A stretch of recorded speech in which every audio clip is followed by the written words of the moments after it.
Hello student, this is my first video from chapter first, The Rise of Nationalism in Europe. Before this video, I have already released 6 videos from chapter 3, The Nationalism in India. But today, this is my first video from first chapter and the name of subtopic is The Making of Germany and Italy. So first of all, I will explain before you the unification of Germany and the name of subtopic 4.1, Germany, can the army be the architect of nation? छात्रों, 1848 के बाद Europe में राष्ट्रवाद का जनतंत्र और क्रांति से अलगाव होने लगा। After 1848, nationalism in Europe moved away from its association with democracy and revolution. कारण क्या रहा कि राज्य की सत्ता को बढ़ाने और पूरे यूरोप पर राजनीतिक प्रभुत्व हासिल करने के लिए कंजर्वेटिव जो है उन्होंने अक्सर राष्ट्रवादी भावनाओं का इस्तेमाल किया। Nationalist sentiments were often mobilised by conservatives for promoting state power and achieving political domination over Europe. इन्होंने अपने राष्ट्रीय भावनाओं का इस्तेमाल किया अपना शक्ति को दर्शाने के लिए। This can be observe in the process by which Germany and Italy came to be unified as nation state. अब हम लोग देख सकते हैं कि किस तरह से जर्मनी और इटली का एकीकरण होकर राष्ट्र राज्य का निर्माण होता है। छात्रों, जैसा कि आपने देखा है, nationalist feelings were wide spread among middle class Germans who in 1848 tried to unite the different regions of the German Confederation into a nation state governed by an elected parliament.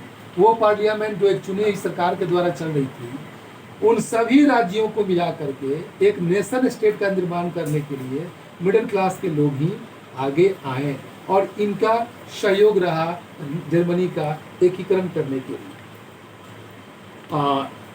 मगर राष्ट्र निर्माण की यह उदारवादी पहल राजशाही और फौज की ताकत ने मिलकर दबा दी, क्योंकि ये कभी नहीं चाहते थे। The liberal initiative to nation building was however repressed by the combined forces of the monarchy and the military. इनका जो संयुक्त सेना थी, इसने इनके आंदोलन को दबा दिया, जिसमें कि लैंड ऑनर्स, जिसे जंकर्स कहते हैं, उनका भी सपोर्ट रहा। तब से प्रशिया टूक on the leadership of the movement for national unification. इसके बाद से जो जर्मनी का सबसे शक्तिशाली राज्य जिसका नाम प्रशिया था, उसने जर्मनी के एकीकरण की काम अपने हाथों में लिया, एकीकरण का बागडोर संभाला और उस प्रशा का जो सबसे ताकतवर नेता था, जिसे हम लोग कहते हैं चीफ मिनिस्टर, प्रधानमंत्री कहते हैं, मुख्यमंत्री कहते हैं, Otto von Bismarck was the architect of this process, जिसे हम लोग जर्मनी का निर्माता कहते हैं। ओटो वॉन बिस्मार्क को हम लोग जर्मनी का निर्माता कहते हैं। उसने इस प्रक्रिया को, यूनिफिकेशन की प्रक्रिया को प्रशियन आर्मी और ब्यूरोक्रेसी के बल पर आगे बढ़ाने की कोशिश की। आने वाले 7 साल में ओटो वॉन बिस्मार्क ने 3 लड़ाइयाँ लड़ी ऑस्ट्रिया, डेनमार्क और फ्रांस के साथ, क्योंकि इन लोगों ने विशेष करके, इन तीनों राष्ट्रों ने विशेष करके जर्मनी के भागों पर अपना कब्जा जमा रखा। और जब इन तीनों लड़ाइयों में ओटो वॉन बिस्मार्क की जीत हुई, तब जा कर के ये जर्मनी के एकीकरण संभव हो पाया। जैसे ही इनसे युद्ध में विजय प्राप्त किया गया ओटो वॉन बिस्मार्क के द्वारा और वहाँ की सेना के द्वारा, प्रशा की सेना के द्वारा, तो जाकर के यूनिफिकेशन का प्रक्रिया जो है जर्मनी की, वो पूरी हुई।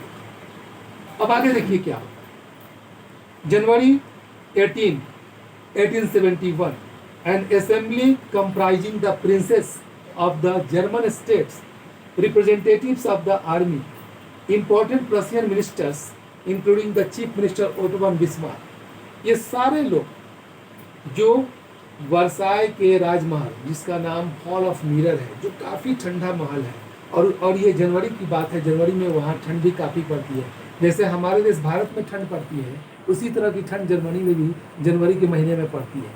और वहाँ पर अनहीटेड हॉल ऑफ मिरर्स, मतलब कि जो काफ़ी ठंड था उस हॉल में जो वर्साय के पैलेस था, वहाँ पर ये सारे लोग ऑटो वन बिस्मार्क, उनके सेना के प्रमुख और सभी राज्यों के राज्याध्यक्ष वहाँ पर आए।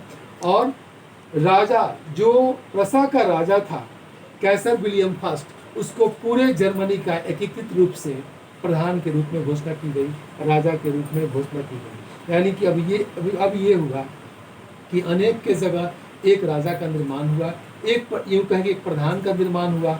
आज हम लोग जर्मनी में जो इलेक्शन होता है, डेमोक्रेटिक इलेक्शन होता है, और उसमें जो जर्मनी के हेड चुने जाते हैं उन्हें हम लोग चांसलर कहते हैं। कहीं कहीं उन्हें प्रेसिडेंट भी कहा जाता है, लेकिन जर्मनी में उनको चांसलर कहा जाता है। और इस तरह से उस समय जनवरी 1871 में नेशनल स्टेट का निर्माण हुआ, और उस नेशनल स्टेट का पहला जो हेड था वो कैसर विलियम फर्स्ट को बनाया गया, जो पहले से प्रसा का राजा भी था।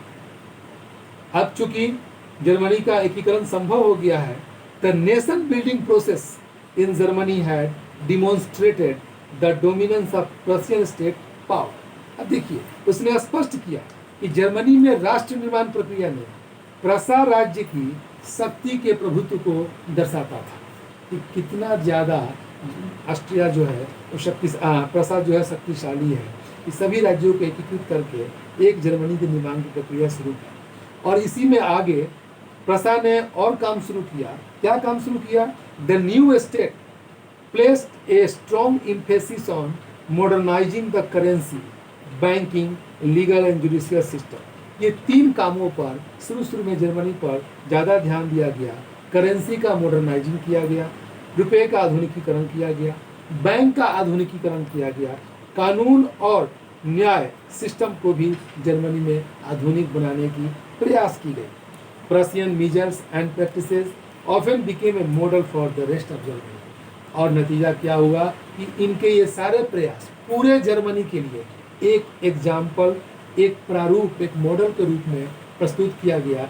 पूरे जर्मनी के लोगों ने देखा, क्योंकि प्रसा ने पूरे राष्ट्र का एकीकरण किया और राष्ट्र के निर्माण में जो कुछ भी योगदान हो सकता था उसने किया।